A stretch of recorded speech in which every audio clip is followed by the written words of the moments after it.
Hello guys! Coucou tout le monde. Coucou! On est potes pinceau potin Et aujourd'hui, on va vous parler de l'art. De l'art en général. On est 3 artistes en vrai. Nous sommes 3 artistes, ouais c'est vrai. On a chacun notre spécialité différente et C'est on vrai. se rejoint sur une seule et même spécialité qui est à 3, on le dit 1, 2, 3. La danse. Bien qu'on soit tous des artistes indépendants, on a chacun nos spécialités d'artistes. Artiste à bien grand mot bien évidemment, on a juste notre part de Mais d'art. on définira plus tard notre vision de l'art. Ouais, et je pense qu'on devrait commencer d'ailleurs déjà par se présenter. Mhm. Donc je te laisse commencer et tu peux nous aussi nous parler en même temps de ce qui est ton art à toi. Ok. Donc, Luna, danseuse et chanteuse à mes heures perdues. Et je peins aussi. Je peins, je dessine. Moi, je suis beaucoup moins artiste que Non, ça. tu es très talentueuse. Je m'appelle Manel. Pour moi, mon art, c'est la danse. Et j'aime bien écrire et lire. Et moi, mon type de danse, c'est le hip-hop. Mais grâce à Noah, qui m'a repéré dans les couloirs du lycée, je fais du contemporain maintenant. Donc voilà. Et toi? Moi, c'est Noah, du coup, comme Manel l'a dit, j'ai 18 ans, comme Luna. Je fais de la danse, du contemporain, du coup. Je fais du chant, je chante à mes heures perdues avec Luna. On a un petit duo sur du Dua Lipa et du Angèle, tout sympa. Et je peins aussi et je dessine sur les tablettes numériques. Je pense déjà que les présentations sont faites à présent. On peut commencer par une question qu'on s'est posée à l'origine où on a créé ce podcast. Quand même ce podcast qui a été créé justement pendant qu'on dansait. Donc l'art nous a réunis et on se retrouve ici pour parler d'art dans Potes, Pinceau et Potin. On est sur un canapé bleu. Parce que le rose, il était déjà pris par Léna. Le rose était déjà pris. Ouais, Léna, ouais. franchement, t'as déjà pris le canapé rose, c'est dommage sur le couch. Mais, but well. On s'est posé une question quand on a commencé à créer ce podcast. C'était, est-ce que l'IA vole le travail des artistes? C'était, est-ce que l'IA est un danger pour les artistes? Ah, je pense qu'on peut déjà commencer à répondre. Qu'est-ce qui aimerait ouvrir ce débat, la parole? Moi. Très bien. Pour moi, l'IA, ça pourrait remplacer les artistes, dans le sens où si tu vois une œuvre d'art, tu sais pas si c'est une IA qui l'a fait ou pas. L'art, je trouve que c'est vraiment quelque chose de vraiment humain. Et je pense que c'est la seule chose qu'au contraire, l'IA ne pourra pas remplacer. Par exemple, il peut remplacer un vendeur, un architecte, peu importe. Et l'art, c'est vraiment, tu montres tes sentiments, montres ce que tu aimes faire. En fait, c'est quelque chose de trop humain pour que quelqu'un qui n'est pas humain le fasse. Je pense que non, mais les gens pourraient confondre, oui, facilement. Moi, je pense pas que ça pourrait remplacer les artistes ou les mettre en danger. Ça peut être une source, d'inspiration, dans le sens où ça permet de concrétiser et après peaufiner selon les envies de l'artiste. Mais ouais, comme tu dis, c'est derrière l'art, il y a tellement un côté de sensation, d'émotion que après, je sais que moi, il y a des artistes, par exemple peintres, où leur peinture me fait rien, ou au contraire, ça m'évoque plein de sentiments. Donc, je pense que ça dépend aussi de chacun en soi, de ce qu'il aime, ce qui le fait vibrer. Mais l'art, c'est tellement un truc sentimental qu'a pas l'IA. Même si maintenant, par exemple avec la musique, il y a plein de musiques qui sont faites avec les IA. Moi, je suis d'accord avec toi sur ça, sur l'aspect artistique, etc., etc. Même si je pense pas que ça va voler le travail des artistes. C'est un outil qui peut améliorer, qui peut aider, tant qu'il est bien utilisé. Parce que bien évidemment, là où je rejoins Manel aussi, c'est un artiste qui va faire ses œuvres qu'avec de l'IA. Bah forcément, ça va pas avoir le même rendu qu'une personne qui va mettre des sentiments et de l'émotion dans son travail. Ce que je voulais dire aussi, c'est que pour les 18 ans de Luna, je lui ai offert un tableau. C'est vrai que j'ai trouvé à la base une image de référence sur Pinterest, donc que j'ai reproduite de manière inexacte certains endroits, parce que je voulais aussi me l'approprier à moi, etc. Pour déterminer ce que je pouvais apporter de plus à l'œuvre, j'ai pris en photo mon tableau, je l'ai envoyé à l'IA, et je lui ai demandé qu'est-ce que tu penses que je pourrais rajouter. Oui, ça fait de l'inspiration en soi, ça donne des idées. Exactement, donc c'est ce qui m'a aidé aussi, par exemple, à jouer avec des jeux de lumière. Donc, je pense que c'est un outil, quand c'est bien utilisé, c'est pratique.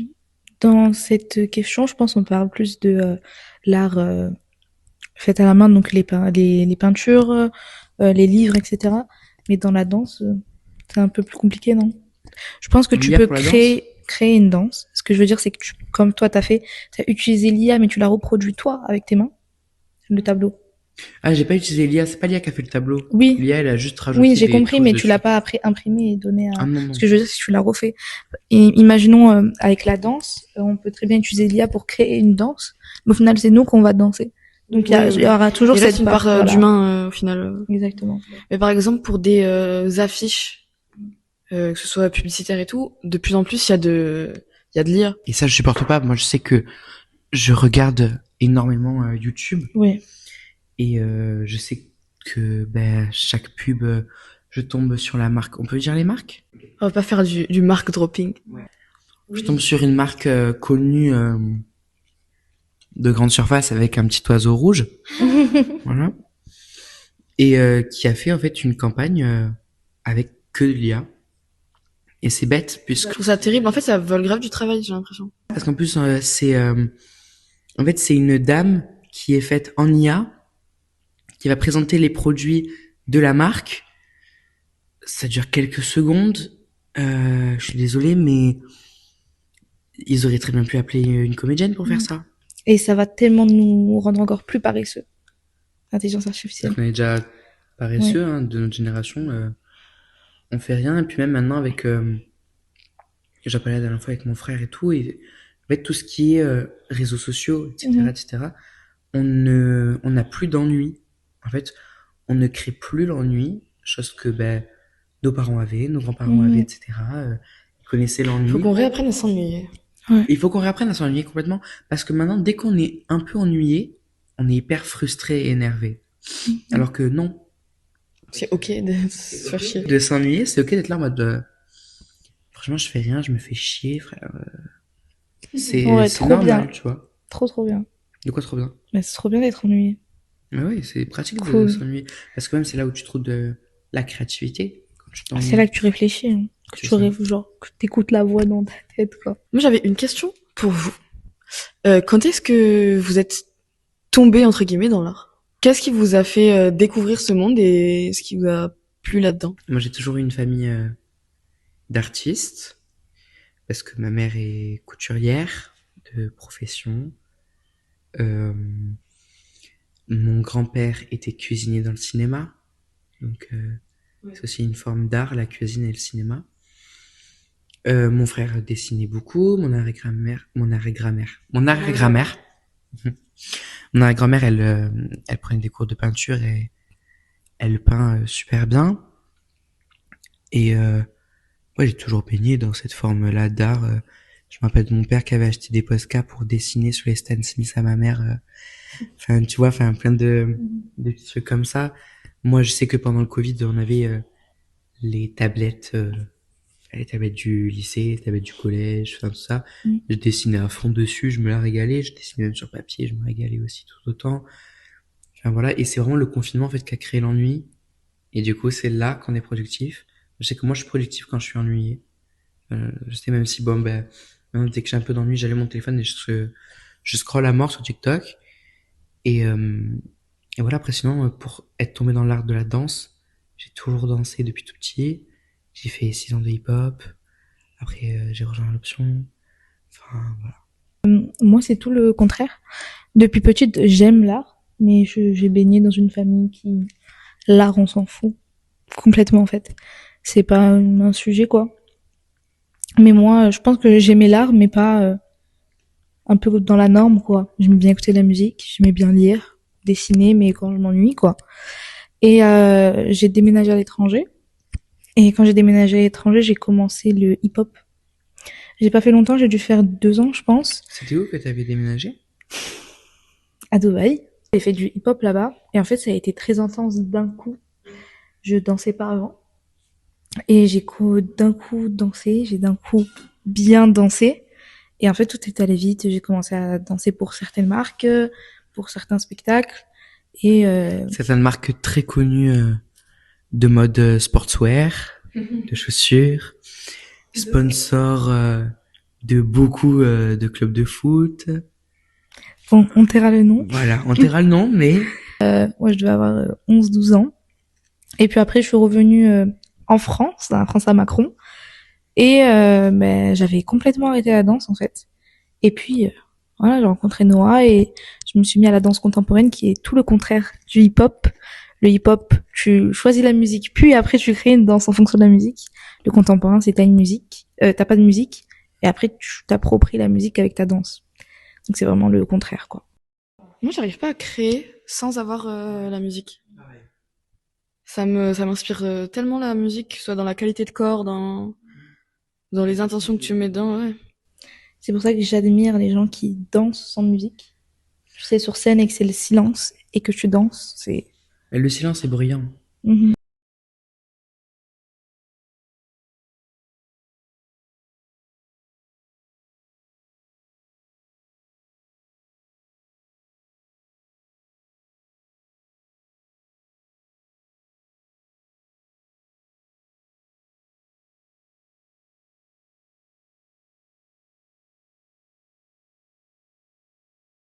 Et par contre, je Et reviens toi, sur ce que tu disais, excuse-moi, je te Oui. coupe, que ta famille ne baigne pas dans le monde artistique.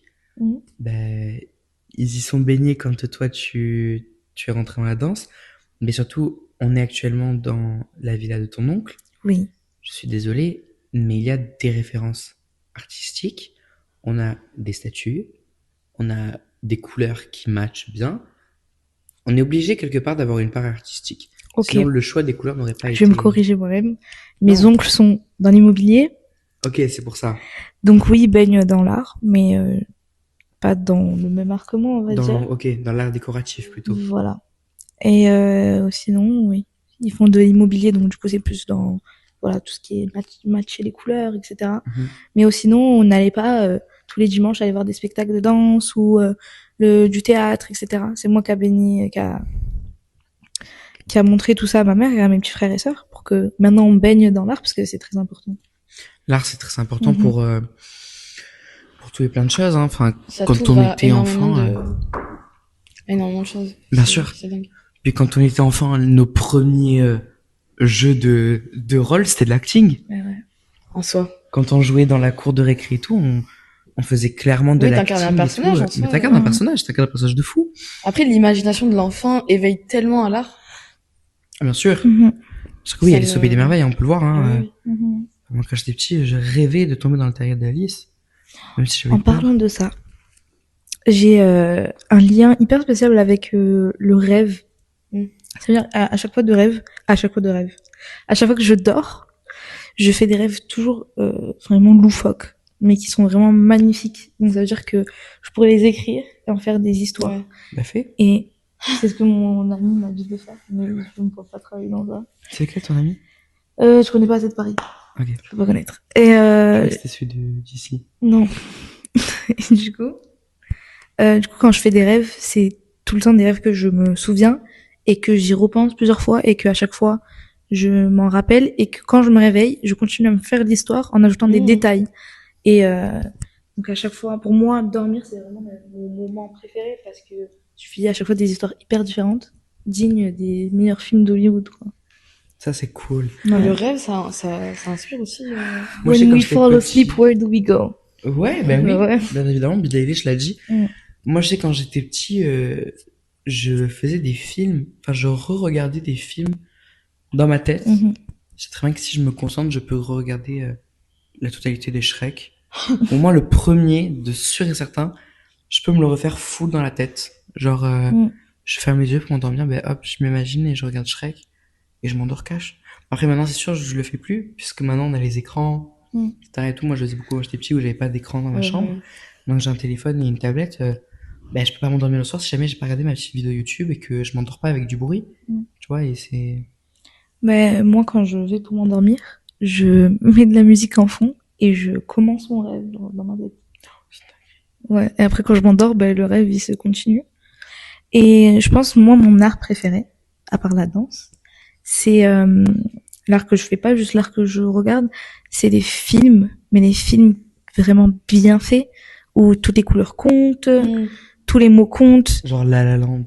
Genre La La Land, incroyable, j'étais en train de le regarder il y a pas longtemps. J'aime beaucoup les comédies musicales d'ailleurs. Je n'ai jamais vu là. La La Land, c'est vraiment bien. En plus, les couleurs des tenues, Mhm. elles ont... En fait, les couleurs, c'est le personnage principal de... Après, du- moi j'aime beaucoup les films qui est tout le contraire. Donc c'est un peu sombre, les couleurs sont un peu sales, je sais pas comment expliquer. Par exemple, c'est un peu basique, mais Fight Club, je pourrais le regarder au moins 10 fois parce que les visuels ils sont magnifiques. Ouais. Et je sais pas c'est qui le réalisateur, mais magnifique. Jack Sparrow, les couleurs, j'adore. J'aime bien les Jack Sparrow. Comment il s'appelle? Pirates des Caraïbes. Pirates des Caraïbes. Voilà. Oh putain, j'avais oublié que ça s'appelait Jack Sparrow. Voilà. Pirates des Caraïbes, par exemple, j'adore. En fait, dès que le film, tu te concentres pas que sur l'histoire, mais vraiment, tu le Oui. regardes. Ça reste contemplatif aussi. Ouais. Et ça, c'est vraiment mon art préféré. J'aime beaucoup les films, beaucoup le cinéma. Ok. Ouais, pour le coup, je suis très peu cinéma.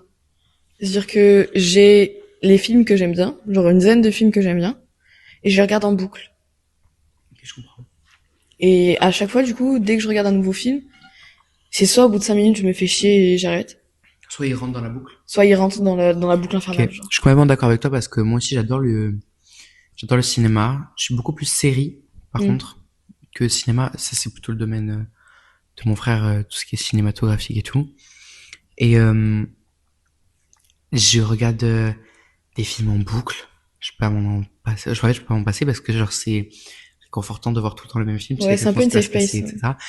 Bien que j'adore aussi m'ouvrir à d'autres films et être en mode, waouh, tu vois. Ouais. Ça m'a fait ça, par exemple. Moi, les films que je regarde tout le temps, c'est mes 3 films préférés. C'est Le Diable s'habille en Prada, Lolita malgré moi, Le Wicked 1, Wicked 2 et tous les Shrek. Parce que j'adore, mais mes 3 films préférés, c'est vraiment les 3 premiers. Et la dernière fois, j'ai regardé Don't Worry Darling avec, je sais plus comment elle s'appelle, Florence Pugh et Harry Styles. Et j'ai kiffé du début à la fin. J'étais en mode, mais c'est une dinguerie, genre tout ce qui se passe, etc. ça. J'ai regardé tous les First Street, j'ai regardé tout. J'étais en mode, Waouh. the fuck, genre c'est ok et tout, genre c'est loin de ma pop culture de base, mais c'est de ma pop culture parce que j'adore les films d'horreur. Du coup, j'étais en mode slay. Et même les séries, je regarde tout le temps les mêmes séries en boucle. C'est tout le temps Riverdale, Desperate Housewives et c'est tout en vrai. Voilà, mais Moi, constamment. je pense qu'on va faire les top 3 des films préférés, du coup.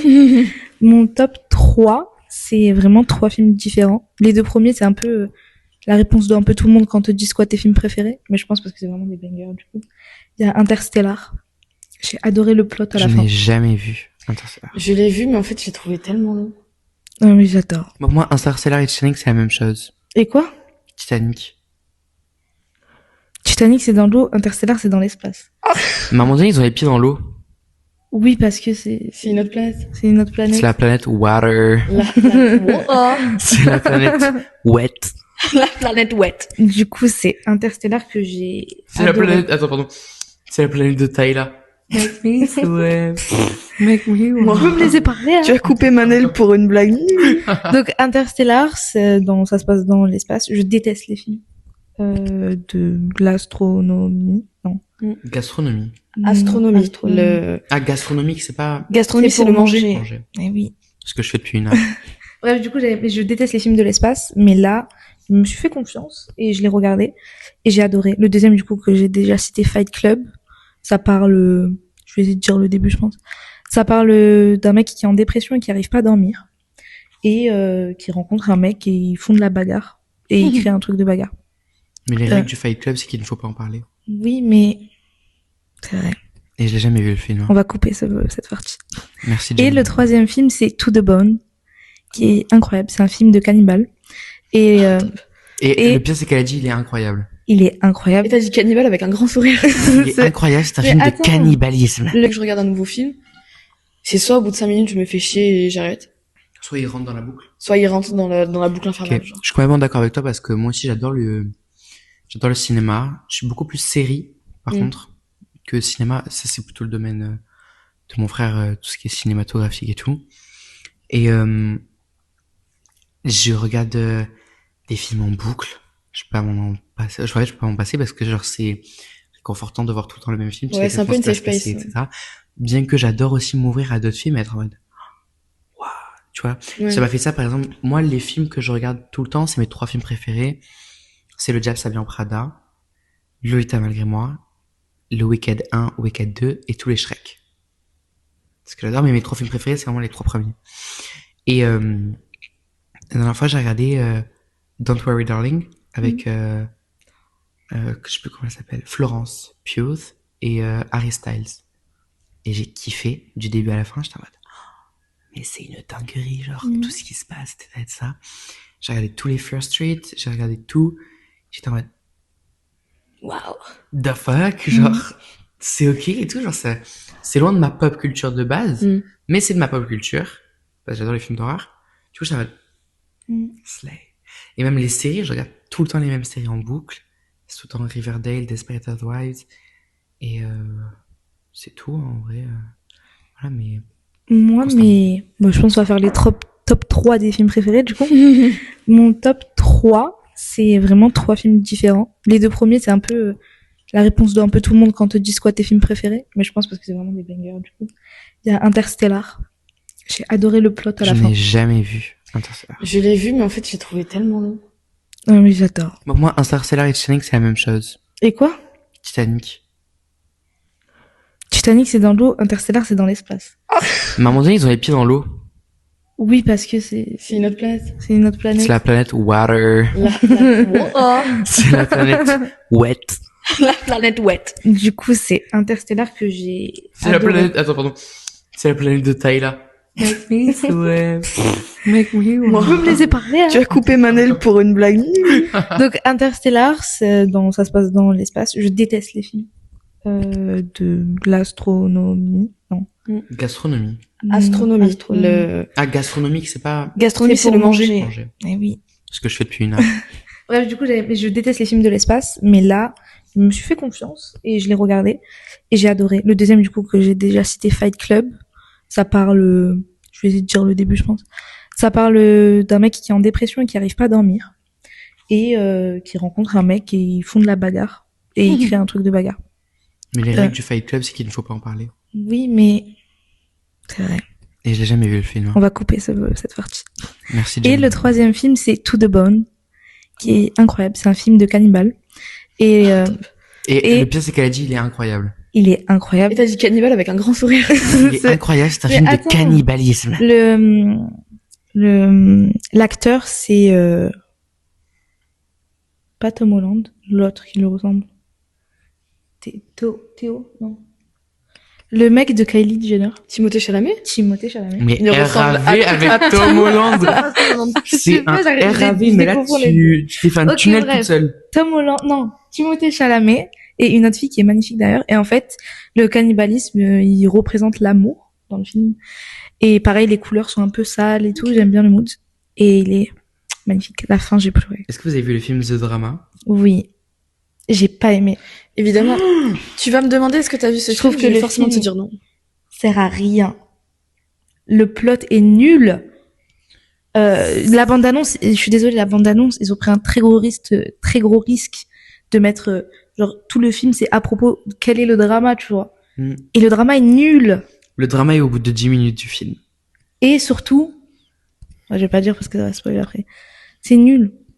Mais je suis désolée, mais le plot twist, au bout de 10 minutes, on apprend qu'en réalité, Zendaya... Non, mais enfin, encore, si elle l'aurait fait, si elle l'avait fait. si elle l'avait fait, ce serait un peu mieux. Elle a Oui. juste pensé à le faire. Parce qu'en gros, pour ceux qui veulent se faire spoiler, en Alerte fait, spoil. alerte spoil. Ouais. Spoil Spoiler alert. alert. Bref. En gros, vous allez partir. Partez. En gros, si vous voulez, c'est une histoire d'amour entre Robert Pattinson et Zendaya. Ah, je vois le film. Tu vois, c'est quoi? Oui. Et je trouve que c'est un film qui est très bien réalisé. Personnellement. Je Les donne mon musiques avis sont le plus bien. sincère. Les musiques sont très bien. Les tenues sont bien. Parce que moi, la mode, c'est ma spécialité. Les même si couleurs là, sont fades. je suis habillé comme un schlag, mais la mode est ma spécialité un petit peu, donc je regarde beaucoup ça dans les films aussi. Et en fait, quand ils organisent leur mariage, ils se retrouvent à une table avec un couple d'amis à eux. Et en fait, Zendaya questionne son ami en lui disant, bah, comment ça se fait que ça fait autant de temps que tu es avec, etc. Est-ce que tu connais tous ses secrets, tout ça? Et son ami lui dit qu'en gros, elle a demandé à son mec de lui raconter la pire chose qu'il ait faite, et inversement. Et c'est Tu comme ça, en racontes fait, tout le film, là? oui, je raconte le film. Et c'est comme ça, en fait, que ils sont, du coup, maintenant amoureux extrêmement, tout ça.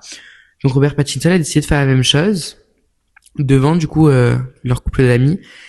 Et donc chacun révèle leur secret jusqu'à Zendaya qui révèle son secret, en fait, qu'elle a pensé à faire organiser un attentat. un homicide de masse, non. De masse? Une tuerie de masse. Une tuerie de masse. Elle voulait tuer plein de gens, quoi. Parce que c'était une enfant harcelée. Voilà. C'était une enfant harcelée et isolée, et du coup elle avait pensé à le faire. Elle avait dit qu'elle avait pris des cours de tir, etc., etc. Mais que finalement, elle s'est rendue compte que c'était pas la solution et qu'elle ne l'a pas fait. Ce que j'ai pas aimé, moi, je vais te dire, Mhm. c'est que, déjà, le plot est au début, que l'histoire tourne que autour de ça, et que toutes les 2 secondes, tu vas avoir un flash de celui de Twilight, je sais pas comment il s'appelle, Robert Pattinson. de Robert, qui, Robert. de Robert, Qui est qui jardinier. imagine Zendaya en train de tuer ces gens, ou il la voit sur des Oui. magazines. En fait, c'est que je trouve le film inutile. Parce qu'en fait, moi je le trouve pas inutile parce que je trouve quand même qu'il révèle quelque chose de beau qui est l'amour, malgré les problèmes, tout ça. Mais en fait, Robert Pattinson dans le film, il va être très en mode ben maintenant que je sais ça, est-ce qu'elle va pas vouloir le refaire et qu'est-ce qui se serait passé si en réalité elle était pas allée jusqu'au bout et machin nana. Et du coup en fait, il est en mode genre il ouvre un magazine, il voit une publicité d'armes à feu et en fait il voit Zendaya en train de tenir l'arme alors que c'est pas du tout elle. Enfin il se dit attends mais qu'est-ce qui se passe et tout. Et en fait tout le film est tourné sur lui et sa psychologie en fait derrière tout ce qui, enfin tout Et ce pourquoi il va penser, etc. j'ai une question. Quand il la voit, tu sais, devant sa caméra, parler et tout, elle, avec son arme maquillée en noir, etc., c'est vrai ou c'est juste lui qui s'imagine ça? Non, c'est faux ça. Ok. Ça c'est faux, elle a pas fait de Ok. vidéo et tout. Et dernière chose, la seule chose que j'ai aimé, c'est les petits détails. Parce Ouais. que j'aime trop la romance. Où elle est sourde d'un côté, où elle lui a dit, au début, elle lui a dit recommence, parce que la rencontre n'est pas très ouf, et qu'à la fin, elle lui a aussi dit, oh, genre, on fait comme si on se connaissait pas, quoi. Mais sinon, le film, c'est pas, j'ai pas, non. Bon, on vient de finir de parler de ce drama. Vous êtes de retour sur Tunnel. PPP. On a mis un tunnel un peu à Luna, Un malheureusement, tunnel, ouais. qui ne connaît pas ce film. Et d'ailleurs, il faudrait que tu le regardes regarde parce pas. qu'il est... Ne regarde pas. Ça... Manel qui dit regarde pas, moi qui lui dis de regarder, c'est... Non, mais le problème, c'est que, pour moi, Robert Pattinson, ça restera Edward de Twilight. Alors, c'est Donc, très je le verrai Edouard. partout. C'est très Edouard. Twilight, j'ai pas aimé. Mais les gars, on n'est pas censé faire un podcast oui. sur le cinéma. Shut Je up. pense que Oui. là déjà j'ai mis un sacré tunnel C'est vrai. à propos de ce drama. Je pense que prochain podcast on le fait sur le cinéma et on invite un guest. J'ai une autre question. Ok, Manel a une question. Est-ce que, pour vous, on peut différencier l'artiste de l'œuvre? Oui. Ben, en fait, j'ai envie de dire non. Mais c'est un truc que j'arrive pas à faire. Dans le sens où, par exemple, j'ai eu ma grande période de L'Homme Pâle. Et vraiment, ces musiques me touchent à un point. Mais, en fait, ça me fait...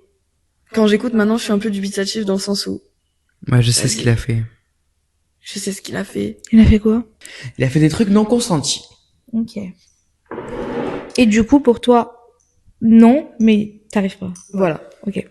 Pour moi, non et oui. Donc ça veut dire, en fait, on peut différencier l'artiste de l'œuvre, mais si consommer son art, ça lui donne de l'argent ou ça lui donne quelque chose, j'écouterai pas ou j'achèterai pas. Mais si la personne est morte, why not quoi. Voilà. Moi je pense qu'on peut pas différencier l'artiste de l'œuvre.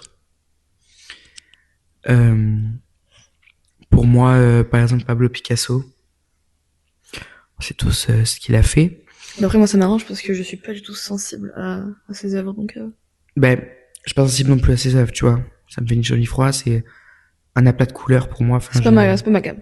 Oui, mais C'est pas mon take. regardez son œuvre. Ça va pas le rémunérer. Tu vois ce que je veux dire? Bah si, bien sûr que si. S'il vend son œuvre, ça va rémunérer lui et sa famille. Regardez son œuvre. Non, mais regarde, par exemple, Ah. la carrière des Lumières. Là, en ce moment, il y a l'expo, il y a Frida Kahlo et il y a Picasso. Et ils ont bien dû payer des droits Sûr. pour pouvoir exposer les œuvres. Picasso est mort. Il est mort, Picasso? Oui, il est mort, Picasso. Oui, ça fait lurette quand même. Ben, voilà. Picasso, Donc là, oui, je je m'en sais perds très le bien qu'il cul est parce mort, que mais sa famille, en soi, elle a rien fait. Oui, voilà. par exemple, demain, tu vas acheter un vinyle de Michael Jackson, ben, ça va rémunérer la maison de disques et sa famille. Oui, mais Alors que Michael Jackson est décédé. oui. Ce que je veux dire, c'est que si l'artiste a fait quelque chose de mal et que d'une façon ou d'une autre, consommer son œuvre ou aller la voir ou peu importe, ça le rémunère ou ça lui donne quelque chose, non, je n'irai pas ou je le ferai pas. Mais si la personne n'est plus là, qu'elle a fait quelque chose il y a fort longtemps, oui, je consommerai son œuvre. Oui, si en soi, lui, ça lui rapporte plus rien. Oui, voilà. Moi, je suis pas ok avec ça.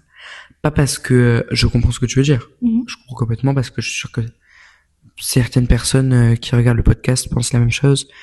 Et moi, c'est plus, je peux pas me dire que je regarde l'œuvre d'une personne qui a fait souffrir des gens et me dire, waouh, c'est joli. Ouais, c'est joli, mais derrière, par contre, t'as fait du mal aux gens, donc ça, c'est moins joli, tu vois. Du coup, c'est ça que, en fait, en voyant l'œuvre, je vais forcément voir l'artiste Ok, qui a mis de son cœur dedans, de ses émotions, etc. Et ça Bah, va en me fait, déranger. Ouais, c'est deux niveaux de comment on appelle ça? De conscience différents en fait. Ouais, en fait, moi, j'arrive pas à dissocier. Ouais. Alors que là où toi, t'arrives, par exemple, à dissocier, à dire, Ouais. bon, il a fait quelque chose de pas bien, mais regardez l'œuvre. Mm. Tu vois? J'avais cette discussion avec des cousines à moi qui, moi personnellement, je boycotte par rapport à une guerre dans le monde. On va pas citer les noms. Et mes cousines, non. J'incite personne à le faire ou à pas le faire. Et du coup, il y avait une boisson rouge sur la table. Et du coup, elles avaient acheté. Je bois la boisson. Elle me dit, toi, tu boycottes pas? Je dis, mais si, mais je l'ai pas acheté. Que je le boive ou pas, ça va rien leur donner pour acheter des armes ou pour voilà, pour faire la guerre. Elle me dit, oui, mais quand tu le bois, tu penses pas à ces petits enfants qui sont morts, nan, nan. J'ai dit, non, tant que ça impacte pas, en fait, ce qui se passe là-bas et que moi, je l'achète pas de moi-même, si c'est sur la table, ça va rien changer que je le boive ou pas. Ouais, donc c'est deux niveaux de conscience différents, tu Et vois. si genre Ok. t'as soif, tu vas pas toi aller acheter ton coca, c'est juste Voilà. Ah, voilà, en fait, tu veux maintenant dire qu'il que- est là, Ouais. vraiment, En Tu fait, veux je dire, en fait, veux que tu juste vas pas mettre pas que, toi. voilà, je vais pas mettre mon argent dans des choses comme ça. Mais par contre, si quelqu'un le met, là, en fait, Ouais. ça te dérange, mais en fait, pour ta conscience, c'est pas toi qui as mis les sous dedans, donc, Exact. Si c'est là, Plutôt qu'à je vais pas dire à financer la quelqu'un va souffrance. acheter du coca non plus. Je vais Oui. juste dire s'il y a et que ça impacte personne, je peux. Très bien. Je suis d'accord avec ça. Et c'est pareil pour l'art, pour Ouais. l'artiste et l'œuvre. Donc, Manel, j'avais une question. C'est quoi dans l'art ou plus dans la danse qui, quand vous voyez ça à chaque fois, ça vous fait vraiment procurer quelque chose de puissant, genre. Les émotions. Il y a deux trucs différents. Il y a des trucs quand moi je danse et quand je vais voir la danse. J'avais vu un spectacle qui s'appelle Theater of Dreams. Et en fait, Le je sais théâtre pas- des rêves pour les non-anglophones. je sais pas ce qui a fait que ça m'a procuré tellement d'émotions, mais vraiment dès que la musique s'est lancée, le jeu de lumière, il y avait un jeu avec les rideaux de la salle aussi qui était incroyable, et les danseurs, ils avaient une gestuelle qui était magnifique. Il y avait des parties de classiques, beaucoup de contemporains, et vraiment ça m'a, genre j'avais les larmes aux yeux tout le long, alors qu'en soi il y avait rien de triste ou de, mais tu vois le surplus d'émotions, ça m'a vraiment engendré énormément de choses. Il y a la musique qui me porte aussi énormément quand je trouve qu'il y a une belle cohérence entre la musique et la danse, et je pense que c'était le cas dans ce spectacle-là parce que c'est le chorégraphe qui a fait lui-même, enfin je sais pas si c'est lui-même qui a fait la musique, mais il a sûrement bossé avec des gens qui ont fait une musique faite pour ce spectacle, et du coup il y avait une vraie cohérence entre la gestuelle des danseurs et la musique. Et après quand moi je danse, ça dépend en vrai des pièces. Généralement, enfin, je suis plus sensible quand c'est moi qui crée, qui chorégraphie, parce que c'est le truc que j'aime faire. Et il y a vraiment une gestuelle de mouvements dans lesquels je me sens à l'aise. Et plus je suis à l'aise dans ma gestuelle, plus j'arrive à faire passer des émotions. Les lumières, en fait, quand il y a une vraie cohérence et une vraie harmonie entre les jeux de lumière, la musique et la gestuelle, genre quand il y a une trinité qui se dégage et qui fait quelque chose d'assez explosif. Moi, c'est très les émotions. les émotions que le danseur ou la danseuse va avoir sur scène, donc sa présence sur scène, et les émotions que ça va procurer. Par exemple, je sais que Manel, dans ton solo, moi j'étais bluffé. Après, ça va tout ce qui est être surtout la technique. La technique des mouvements et tout. Je vais me dire, waouh, le travail derrière et tout. Ça va procurer de l'émotion. Et surtout de voir une personne danser, ça va me donner envie d'aller danser avec. Et du coup, c'est ça que j'adore. Donc, tu vois, la technique, c'est quelque chose qui me... Par exemple, je vois des pièces où vraiment, il y a que de la technique. Et en fait, je trouve ça sans âme. Genre vraiment que de la... Pas prouvé, mais tu vois, vraiment Ouais. que des pas hyper compliqués, machin, hyper techniques. En fait, la technique tout seul, si elle est pas mêlée à quelque chose de viscéral, d'un truc... En fait, ça me porte pas. Ça me kiffe pas. Ok. Et Moi, toi? ce qui me touche dans la danse, c'est donc ça marche surtout dans les thèmes de souffrance, on va dire, dans les thèmes de comment expliquer ça? Quand tu es fier de quelque chose et que tu le revendiques, par exemple, je suis partie voir une pièce où c'était des personnes noires qui revendiquaient en fait leurs origines, Ok. etc. Et moi, ce qui me touche vraiment, c'est même si la ville est controversée, c'est quand il y a des cris, quand tu sais, ils crient. Et quand je suis partie voir cette pièce, ils faisaient des mouvements magnifiques, etc. Et à un moment, toute la musique s'arrête. Et une femme passe autour et elle chante dans leur langue. Et elle a une voix magnifique. Et je pensais carrément que c'était au micro. Et non, c'est sa voix Qui portait... Et dans la même danse, ils criaient leur cri à eux de chez eux. Et je trouve ça magnifique quand il y a de l'identité, en fait. Oui, ok. Donc, Attends, je m'en c'était Pas de pinceau potin. notre premier épisode. Notre premier épisode, donc c'est encore en phase de test. J'espère que nos douces voix vous ont amené vers une réflexion. J'espère, ouais. S'il y a des choses qu'on pourrait améliorer, ou même N'hésitez pas. des compliments surtout, s'il vous plaît. Dites qu'on est magnifique, dites qu'on est super intéressant. On est ouvert à toute critique, surtout quand elles sont constructives. Des thèmes qu'on pourrait aborder. Ouais, si vous avez envie de connaître notre avis, vu qu'il est hyper exceptionnel. Bah ouais, hyper important. On espère qu'on vous a accompagné en faisant votre ménage, en faisant votre couture, enfin, en faisant whatever, what you want. Mais voilà, le principal, c'est surtout qu'on vous a accompagné, que vous ayez passé un moment ensemble. J'aime bien ce plan de vous êtes ici et nous on est posés là, et surtout le fait que on sait que vous êtes là, mais on ne regarde pas tout le temps, justement parce que vous êtes dans la discussion. C'est le but du podcast. C'est comme si vous étiez un petit peu la petite souris, ou je dirais plutôt la petite mouche, vu toute celle qui nous tourne autour. La petite mouche qui vient C'est ça. se poser sur notre épaule. Exactement, vraiment la petite mouche, la petite souris en fait qui vient et qui regarde la discussion, qui écoute attentivement ou non. Si vous êtes en train de scroller sur votre téléphone en même temps que vous écoutez ça, je sais pas. Et voilà, j'aime bien cette situation, j'aime bien ce positionnement de caméra. N'hésitez pas à nous dire si cela vous a plu et si vous en redemandez. Demandez-nous des thèmes sur lesquels on pourrait aborder si vous souhaitez savoir notre opinion sur certains sujets. On a ouvert notre compte TikTok qui s'appelle Pot Pinceau Potin.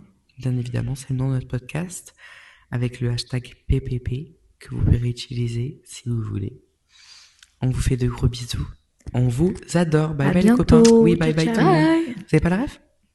Non. C'est quoi? J'ai fait la ref de Swan and Yo. Hein? On espère que tout le monde va bien. Bye bye les copains. Bye bye. Bon, on vous fait de gros bisous en tout cas.